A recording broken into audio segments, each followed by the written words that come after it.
Bueno, muchas gracias a los organizadores.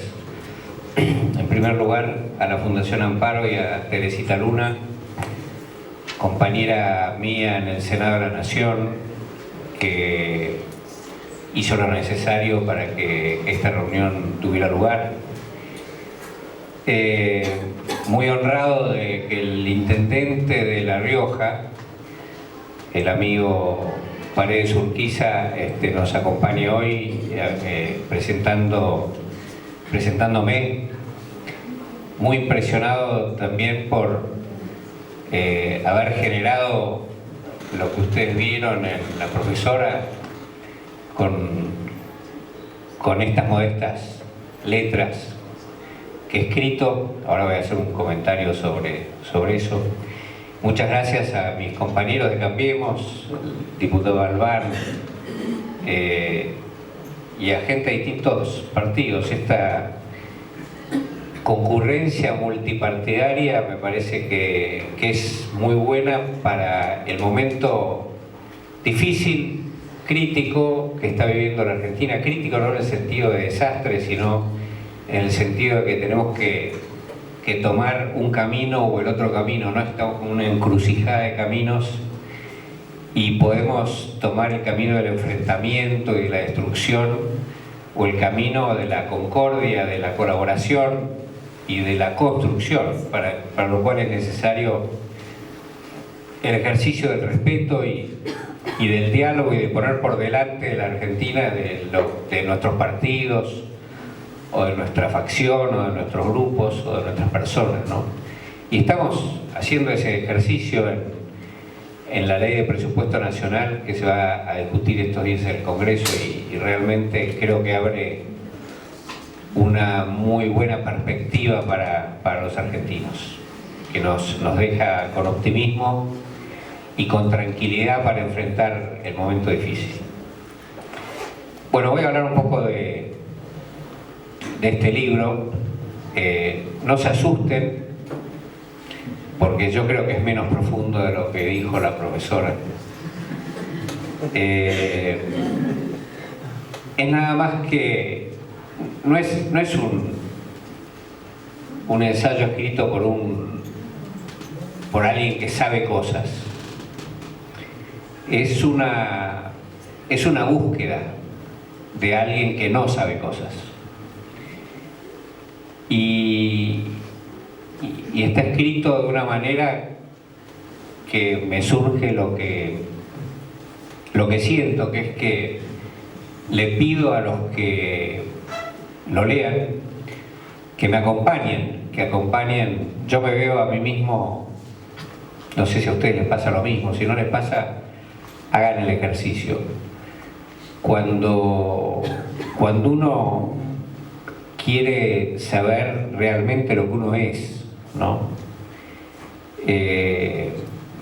Sacando todos los adornos que uno tiene, o que uno se ha puesto, las pinturas, los trajes, los títulos, lo que sea. Cuando uno quiere saber lo que uno es, yo hago el ejercicio de pensar, de imaginarme a mí mismo cuando era chiquito, cuando era muy chiquito. Y entonces veo ahí a alguien medio desamparado, no sé por qué, pero alguien medio desamparado, alguien que no sabe nada, alguien que quiere hacer las cosas bien, y que tiene que desarrollarse en ese mundo enorme y conflictivo, ¿no? Pero lo hace con buena voluntad,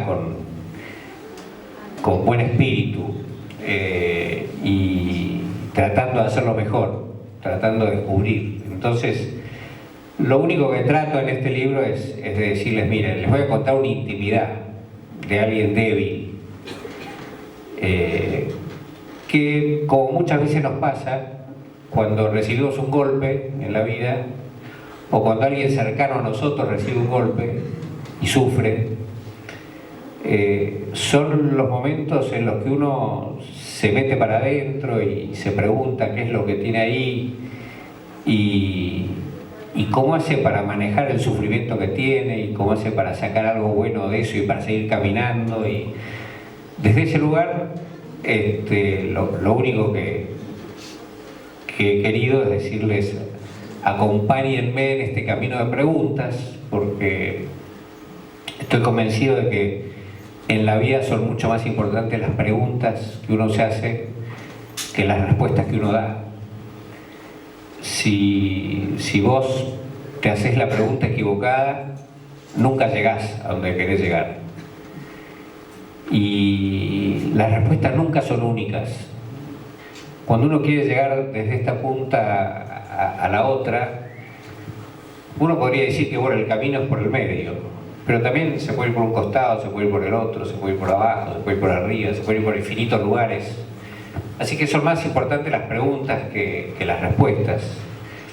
Y la otra cosa que pienso es que por ahí uno siente que uno es demasiado poca cosa, o demasiado débil, o demasiado ignorante, y que entonces uno no puede hacerse las preguntas grandes de la vida, porque no son para uno.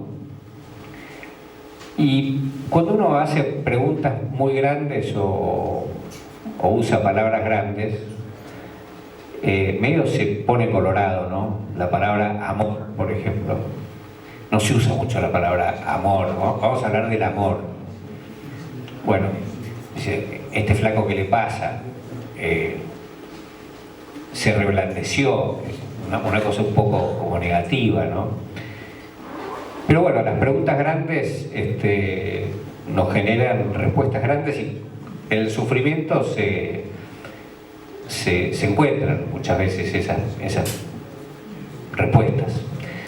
Pero voy a compartir con ustedes hoy nada más que 3 o 4 preguntas. Todo es incierto y todo es cambiante. Una de las cosas que aprendí es que uno tiene que acostumbrarse a que todo es cambio. Entonces el cambio nos genera incertidumbre y preocupación. Nos gustan más las cosas quietas, las cosas estables, las cosas conocidas, pero la vida no es así. Entonces tenemos que acostumbrarnos a convivir con el cambio permanente, que eso es la vida. Como decía un filósofo griego, el río pasa y siempre es el mismo río, pero nunca es igual, porque siempre son otras partes de agua que pasan por ese río, ¿no? Así que el tema del cambio es un tema que del susto o de la angustia nos debería llevar a sentirnos con más confianza en nosotros mismos y decir, bueno, vamos a manejarnos en el cambio, vamos a poder progresar y estar estables nosotros en un mundo que cambia todo el tiempo. Así que este tema de la incertidumbre tan angustioso no debería angustiarnos si nos ponemos más en eje, ¿no? La segunda cosa, un poco desagradable tal vez, sobre todo para la gente de mi generación, que nosotros tenemos más certezas antes. Un padre era un padre, una madre era una madre, había cosas que se podían hacer y cosas que no. Cuando nosotros éramos chiquitos no sabíamos, pero tu mamá te decía esto se hace así, y vos ya incorporabas, eso se hace así, es información, eso es la verdad. La maestra, un personaje muy importante, la maestra. Uno también le creía a la maestra. Teníamos ciertos valores del bien y del mal.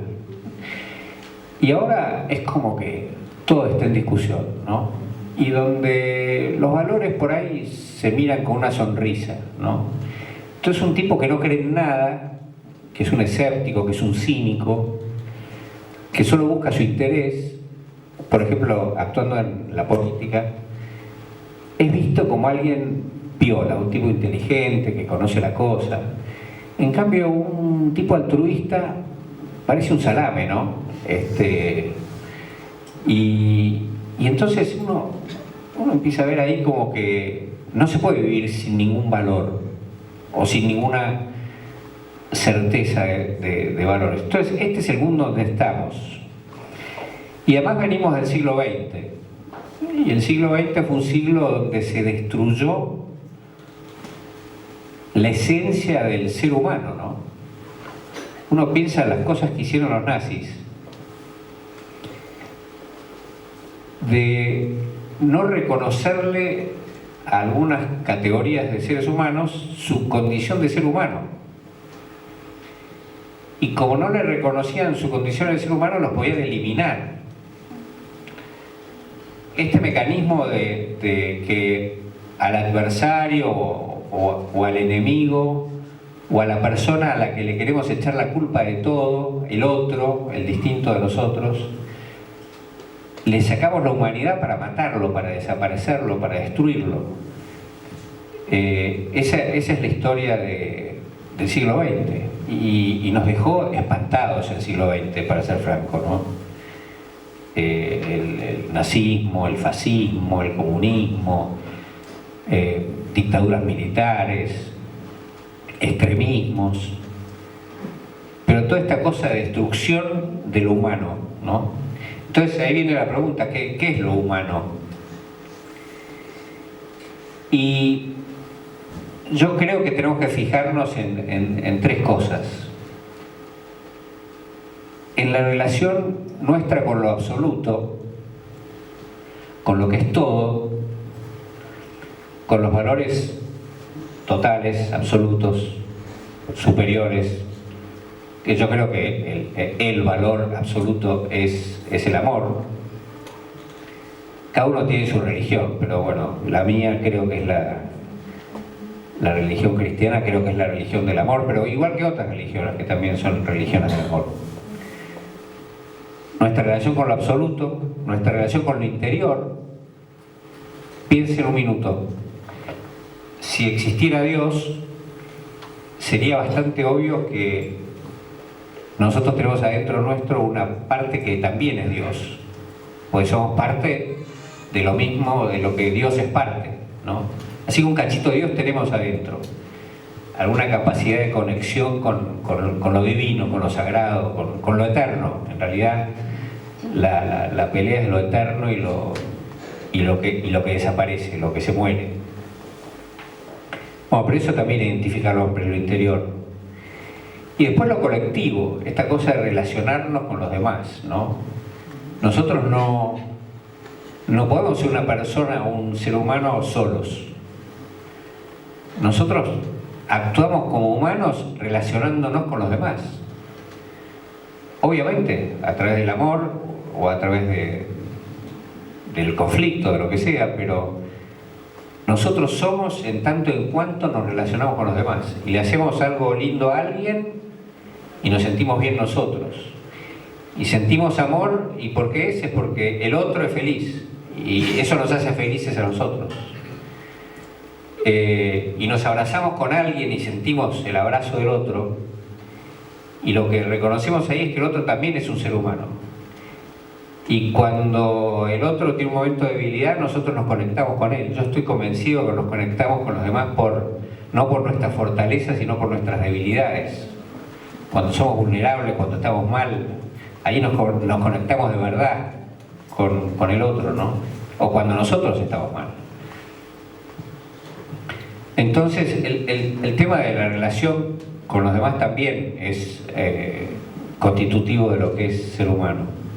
Vamos un minuto a esta otra pregunta de lo terreno y de lo eterno, ¿no? Siempre me molestó eso en la Biblia, ¿no? Tampoco soy un gran lector de la Biblia, nunca me fue fácil leer eso, pues, tantos muertos. Típicamente uno empieza por el principio en los libros, y el principio de la Biblia es terrible, ¿no? Los dioses enojados y matan y se mueren los pueblos y pasan cosas horribles. Y bueno, y no me gustaba mucho eso, pero siempre me molestaba un poquito esto de que todo lo terreno es malo y lo eterno es bueno. Y la verdad es que nosotros somos terrenos, estamos acá. Entonces, tratar de pasarla bien, tratar de ser felices, no me parecía una cosa que esté mal, porque en todo caso si estaba mal me molestaba que le dijeran que estaba mal. Pero hay un tema importante. Lo terreno yo creo que no está mal, por supuesto. Creo que es parte del todo y lo que es parte del todo no está mal.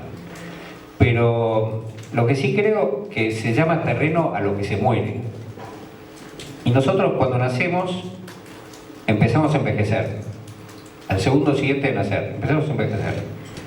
Y empezamos a envejecer hasta que nos morimos. Entonces, es curioso esto, que nacemos para morirnos, ¿no? Pero nos tenemos que dar cuenta de eso, del tema del cambio, de que todo es cambio, y que tenemos que vivir en el cambio, que no podemos hacernos los distraídos, y que, por lo tanto, vamos a morir. ¿Y eso qué es lo que nos genera? ¿Cuál es el poder de lo terreno? Un descubrimiento que hice leyendo algo que os menciono ahí. El poder de lo terreno es el miedo. El poder de lo que va a morir, lo que nos domina en las cosas que van a morir es el miedo. Y el poder de lo eterno es el amor, que vence al miedo, ¿no? Entonces, esta es otra enseñanza.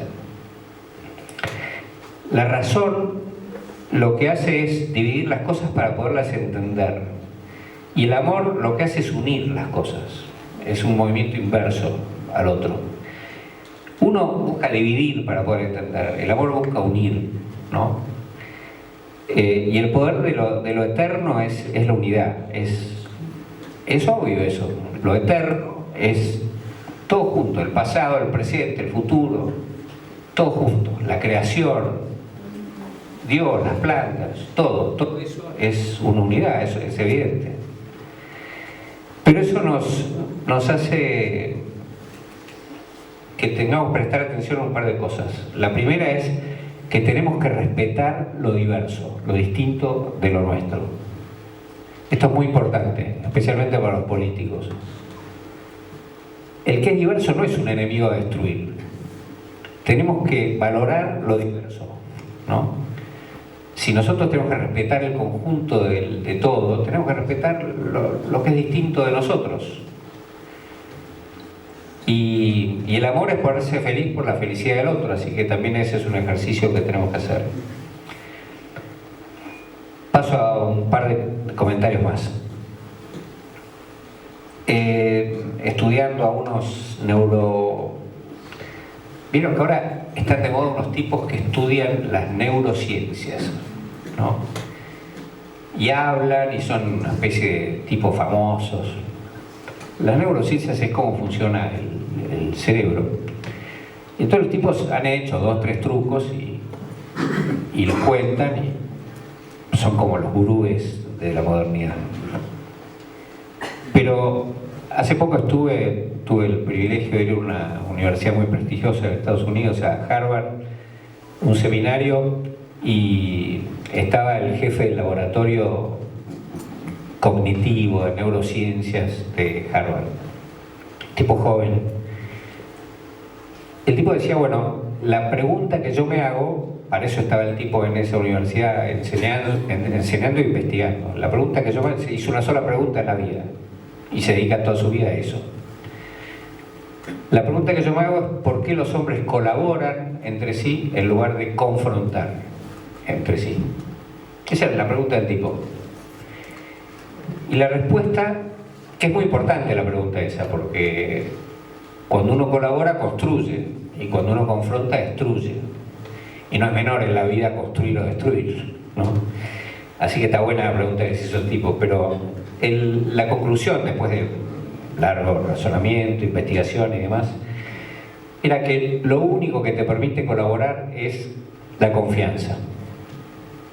Si vos estás en un callejón oscuro y se te aparece un tipo con la cara cortada, con una cicatriz, todo sucio, oloroso, uno sale rajando y no va a colaborar con ese sujeto. En cambio, si viene tu mamá por el callejón, lo que te dice que hagas, vos lo haces porque confías en tu mamá, colaborás.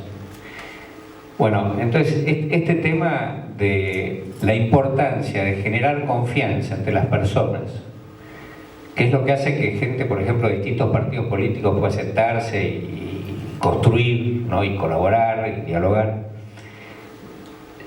Es necesario generar confianza para poder cooperar, para poder construir, si no lo podemos hacer. Entonces, insultando a los demás no se genera confianza. acusando todo el tiempo a los demás, no se genera confianza. Por supuesto, a veces no hay más remedio, porque los demás a veces te quieren matar, y entonces, bueno, vos tenés que hacer algunos movimientos para que no te mate, ¿no? Pero es muy importante esto de que solamente se puede cooperar y construir generando confianza. Otra idea, ya estoy terminando.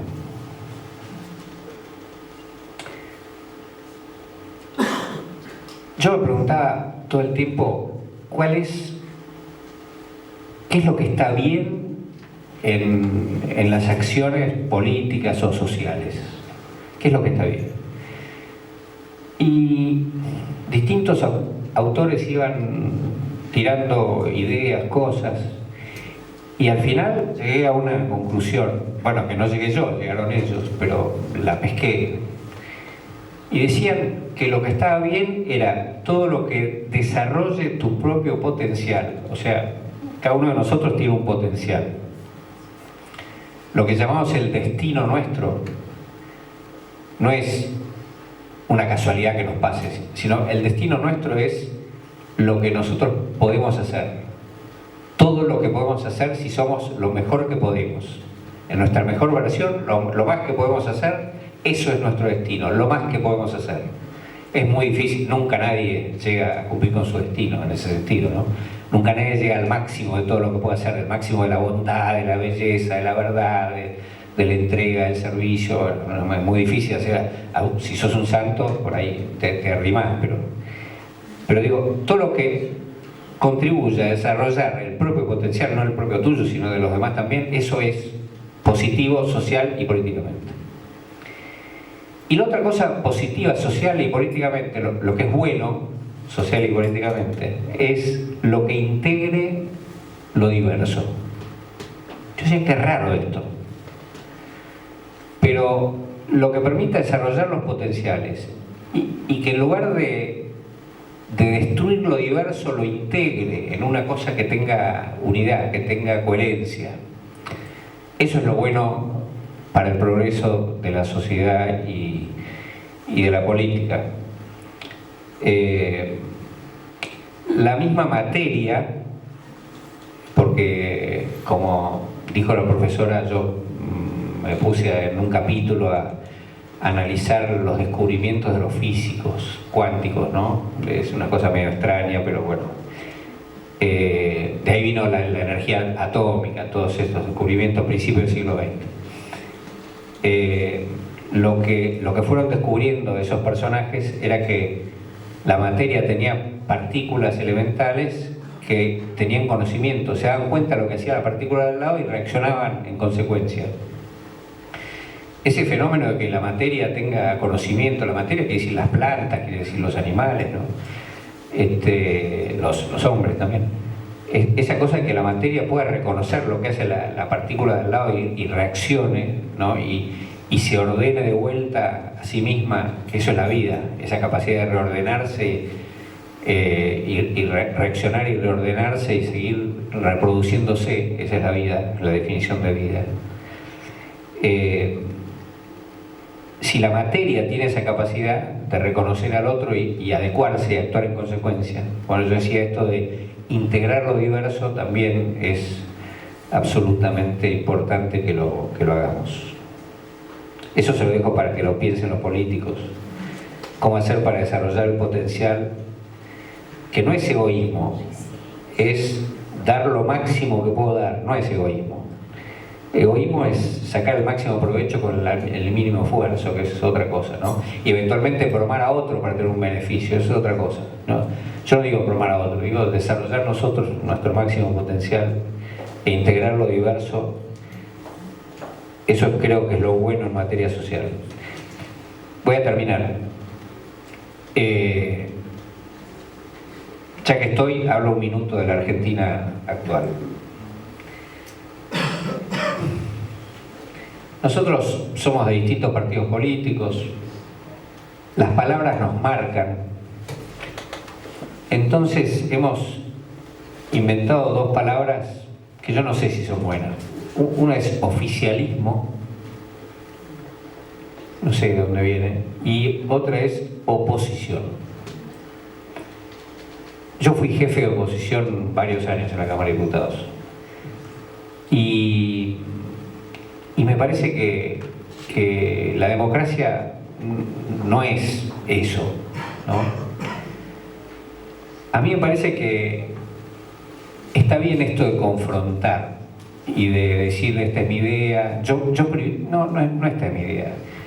Yo creo que hay partidos que privilegian ciertos valores y otros que privilegian otros valores. Y la verdad es que todos los valores son valiosos y tienen que estar en conjunto. Hay que verle la proporción. Pero bueno, hay personas que privilegian como valor supremo la igualdad. Y entonces ese es el valor supremo de la izquierda. Y hay personas que privilegian como valor supremo el orden. Y entonces ese es el valor de la derecha, el orden, ¿no? Hay otros que privilegian la libertad, que muchas veces choca con el orden y también choca con la igualdad, porque gente distinta genera distintos resultados, entonces se desiguala, ¿no?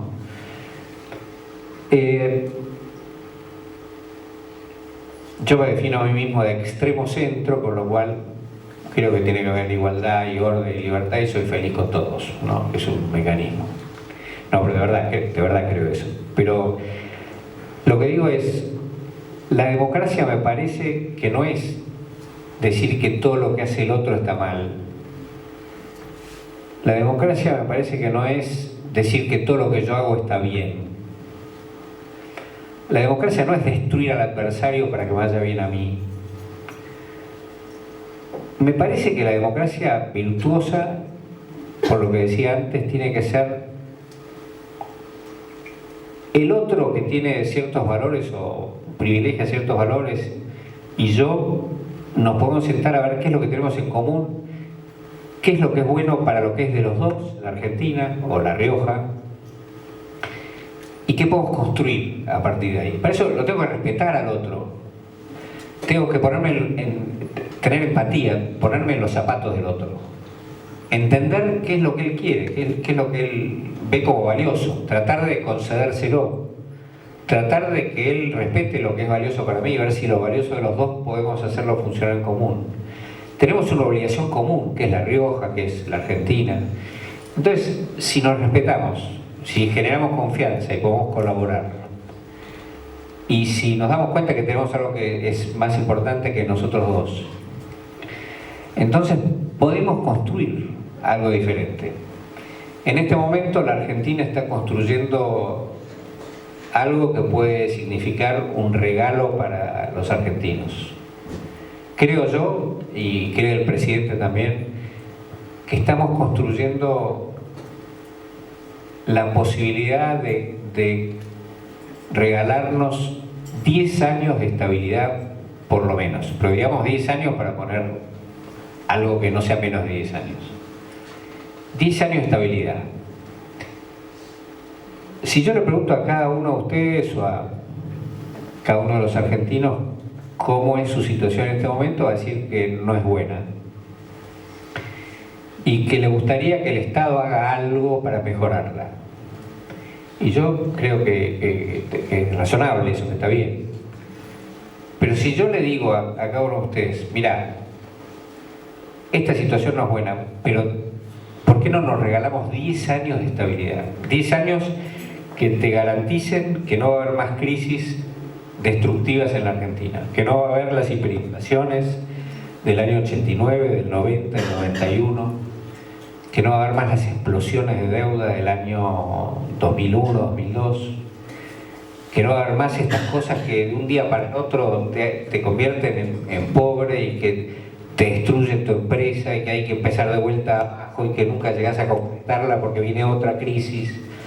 Te garantizo que eso no va a pasar más, que por 10 años eso no va a pasar, que vas a poder poner toda tu energía en construir algo que los demás necesiten, con tu pequeño emprendimiento, tu empresa, tu trabajo, tu aporte, tu solidaridad, lo que fuera.